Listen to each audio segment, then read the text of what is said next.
আসসালামু আলাইকুম। আপনারা শুনছেন সর্বশেষ আন্তর্জাতিক সংবাদ। শুরুতে শিরোনাম পড়ে বিস্তারিত। মুসলিম দেশগুলোকে ইরানের কড়া সতর্কবার্তা। ইয়েমেন থেকেও এলো কড়া হুঁশিয়ারি, বিপদে যুক্তরাষ্ট্র, ইসরায়েল। বিধানসভার ফল নিয়ে আদালতের দ্বারস্থ মমতা বন্দ্যোপাধ্যায়। ইসরায়েলি হামলায় 2 বাংলাদেশি নিহত। সর্বশেষ থাকছে পশ্চিমবঙ্গে নতুন সরকারে মন্ত্রণালয় বণ্টন, কে কোন দায়িত্বে। এতক্ষণ শুনছেন সংবাদ শিরোনাম, এখন বিস্তারিত। তার আগে অনুরোধ থাকবে ভিডিওতে লাইক দিন এবং ভিডিও সম্পর্কে আপনার গুরুত্বপূর্ণ মতামত কমেন্ট করে জানিয়ে দিন। মুসলিম দেশগুলোকে ইরানের কড়া সতর্কবার্তা। ইরানের দেয়া সর্বশেষ প্রস্তাব যুক্তরাষ্ট্র প্রত্যাখ্যান করায় মধ্যপ্রাচ্যে ফের যুদ্ধের শঙ্কা দেখা দিয়েছে। এমন পরিস্থিতিতে ইসরায়েলের সঙ্গে সম্পর্ক রয়েছে বা কাজ করছে এমন আরব এবং মুসলিম দেশগুলোকে ভয়াবহ পরিণতির বিষয়ে সতর্ক করেছে ইরান। প্রেস টিভি তাদের অনলাইন প্রতিবেদনে এই তথ্য জানিয়েছে। খবরে বলা হয়েছে, আইআরজিসির সাবেক কমান্ডার এবং ইরানের এক্সপিডিয়েন্সি কাউন্সিলের সদস্য মোহসিন রেজাই এই অঞ্চলে জায়নবাদী শাসনের বিদ্বেষপূর্ণ উদ্দেশ্য ও অভিপ্রায় সম্পর্কে আঞ্চলিক দেশগুলোকে সতর্ক করেছেন। সামাজিক যোগাযোগ মাধ্যমে এক পোস্টে মোহসিন রেজাই বলেন, ইসরায়েলি শাসন ব্যবস্থা তাদের ভূমি ও সম্পদের ওপর আধিপত্য বিস্তারের জন্য এই অঞ্চল জুড়ে সংঘাত ও বিভেদের উস্কে দিতে চাইছে। তিনি বলেন, আরব ও মুসলিম ভাইয়েরা, ইসরায়েলের লক্ষ্য হল এই অঞ্চলে সংঘাত ও বিভেদের আগুন জ্বালিয়ে দেয়া, যাতে তারা আপনাদের ভূখণ্ড ও সম্পদের ওপর আধিপত্য বিস্তার করতে পারে।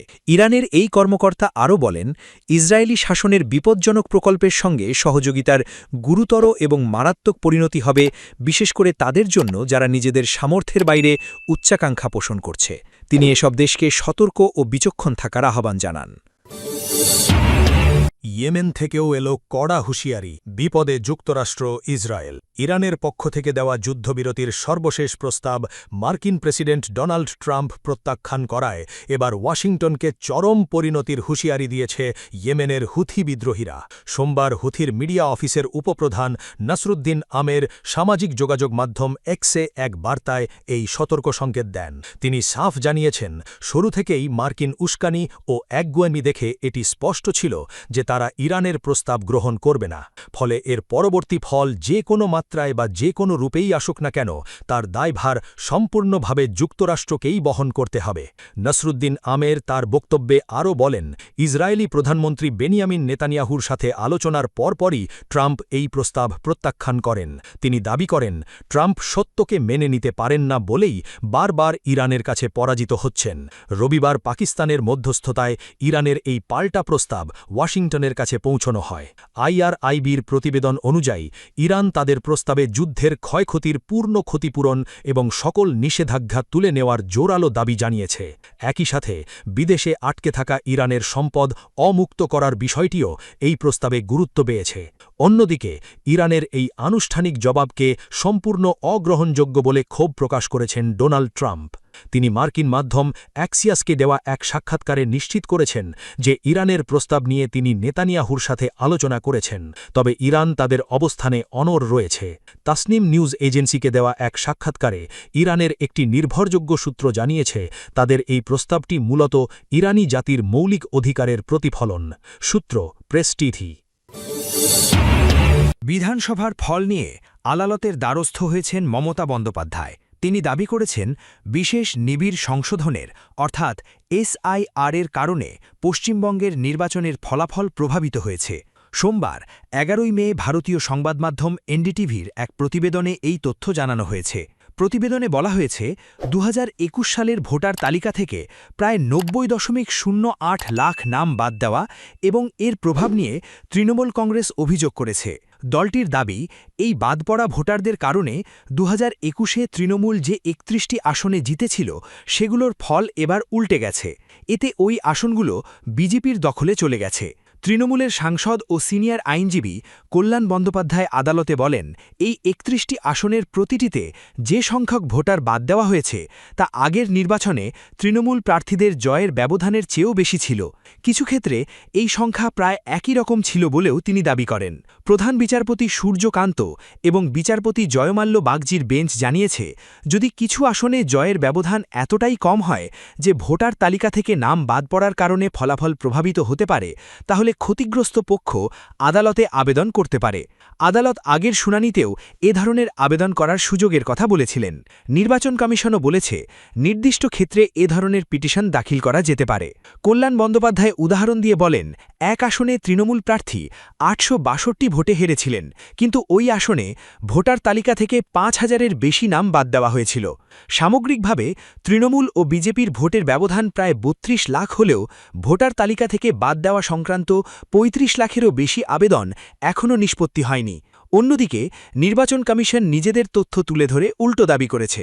কমিশন জানিয়েছে, মালদা ও মুর্শিদাবাদ অঞ্চলের যেসব আসনে সবচেয়ে বেশি ভোটার বাদ দেওয়া হয়েছে সেখানেও তৃণমূলই জয় পেয়েছে।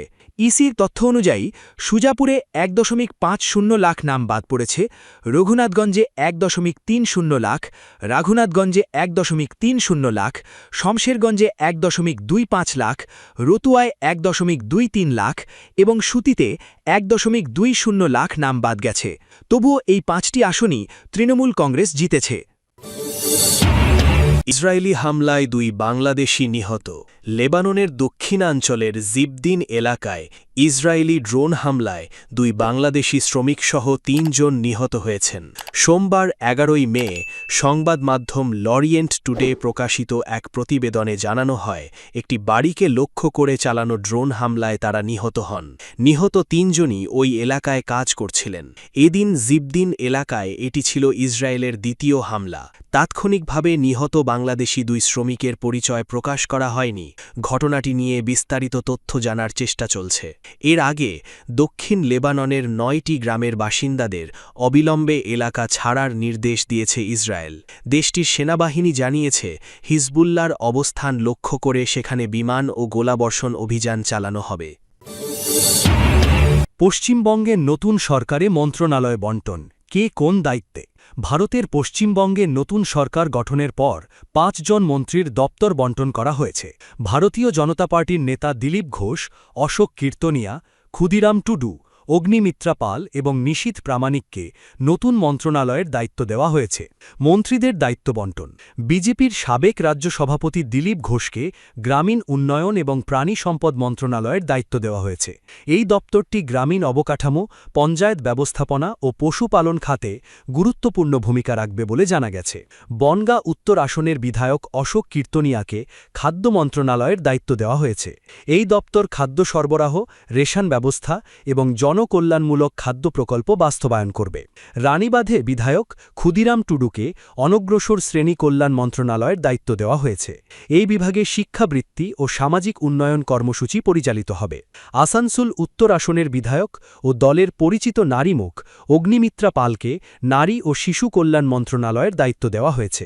নারী নিরাপত্তা ও কল্যাণমূলক উদ্যোগে এই দপ্তরের ভূমিকা গুরুত্বপূর্ণ হবে বলে মনে করা হচ্ছে। মাথাভাঙার বিধায়ক এবং সাবেক কেন্দ্রীয় মন্ত্রী নিশীথ প্রামাণিককে উত্তরবঙ্গ উন্নয়ন, ক্রীড়া ও যুব কল্যাণ মন্ত্রণালয়ের দায়িত্ব দেওয়া হয়েছে। বিজেপি দীর্ঘদিন ধরে উত্তরবঙ্গে তাদের রাজনৈতিক ভিত্তি শক্তিশালী করার চেষ্টা চালিয়ে আসছে।